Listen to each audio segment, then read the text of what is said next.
Summer और ice cream. बेटा summer, आपने कल ही आइसक्रीम खाई थी, फिर आप आइसक्रीम खाने की जिद क्यों कर रही हैं? बाबा ने रोती हुई समर से कहा। मुझे आइसक्रीम खानी है और बस अभी खानी है। समर अपनी जिद पर कायम थे। आखिरकार बाबा बाजार गए और समर के लिए आइसक्रीम ले आए। समर चौथी जमात के तालिबा थे। इससे आइसक्रीम खाने का जुनून की हद तक शौक था। वो बाजार जाती तो खिलौने नहीं खरीदती, बल्कि आइसक्रीम खरीदने को ही तरजीह देती। नानों का घर हो या फिर पंखी खाला का घर, इसकी पसंदीदा चॉकलेट आइसक्रीम ही इसे खाने के लिए दी जाती। अक्सर बाबा इसे ये बात समझाने की कोशिश करते कि बेशक वो आइसक्रीम जो दूध और फ्रूट से तैयार की जाती है सेहत के लिए मुफीद है, मगर हर चीज़ को जब ज़्यादा खाया जाए तो जिस्म में इसकी ज़्यादती बीमारियों को जन्म देने का बायस बन जाती है। जब समर आइसक्रीम खाने की जिद पर उतरती तो फिर इसे आसपास का कोई ख्याल नहीं होता। कभी किसी माल में फर्श पर लौटना शुरू कर देती और कभी इतनी ऊंची आवाज़ में रोती कि आसपास के लोग सवालिया नजरों से वालिदैन को घूरने लगते। इसलिए बाबा थक हार कर इसे आइसक्रीम खिला देते। बाबा मुझे जेब खर्च चाहिए। सुबह सुबह का वक्त था। समर स्कूल जाने के लिए तैयार खड़ी थी और वैन के आने में सिर्फ 5 मिनट थे जब समर ने सोए हुए बाबा को उठाकर जेब खर्च का मुतालबा किया। बेटा, मैंने कल आपको जेब खर्च दिया था और आपको हफ्ते में 1 मर्तबा जेब खर्च मिलता है, तो फिर आज किस बात का जेब खर्च? बाबा ने सवाल किया। बाबा वैन आने वाली है, मुझे जेब खर्च दे दें प्लीज। समर का स्कूल घर से काफी दूर था।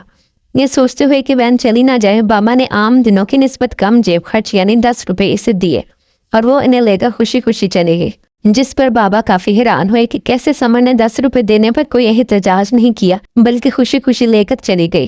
अंकल अंकल आइसक्रीम दे दें। समर स्कूल से बाहर आइसक्रीम का ठेला लेकर खड़े हुए अंकल से आइसक्रीम मांगने लगी। इन अंकल को आए 2 दिन ही हुए थे और बच्चे बड़े शौक से इनसे आइसक्रीम खरीद रहे थे, क्योंकि इनकी आइसक्रीम सिर्फ 10 रुपए की थी, यानी सबकी पहुंच में। समर ने भी आइसक्रीम खरीदी और शौक से खा ली। आइसक्रीम खाने के बाद जब वो घर पहुंची तो उसे उल्टी महसूस हुई और अबकाई के साथ उसे उल्टी आ गई, जिससे वो खुद को नढाल महसूस करने लगी। मामा इसकी ये हालत देखकर बहुत परेशान हुई। उन्होंने पूछा, समर बेटा, आपने स्कूल में क्या खाया था?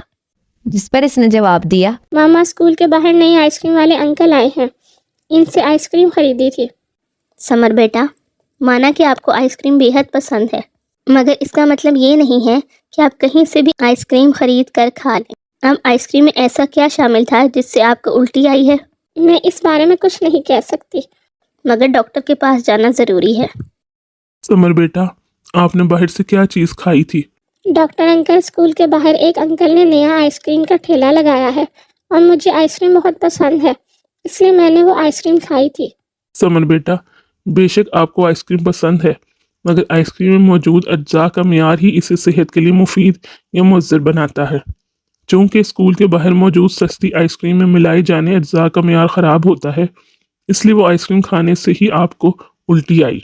इसलिए आपको कहीं की भी और कैसी भी आइसक्रीम नहीं खानी चाहिए। मैं आपको दवाइयाँ लिख के दे रहा हूँ, आप खाएं, इंशाल्लाह जल्दी ठीक हो जाएंगी।